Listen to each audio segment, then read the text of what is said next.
કોઈ પોતાનું ના હોય તું ટોકે કોણ ધરે લાલ લુગડો લઈને માં તું આડી ફરે સમય ને સમય લઈ બે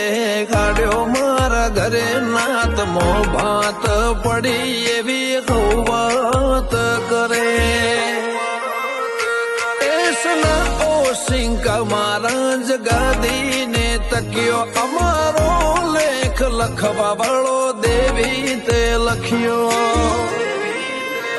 હોય મેં પાપા પગલી ભરતા એક ડગલું ભરીને પડતા હરખું બોલતા ન તો આવડતું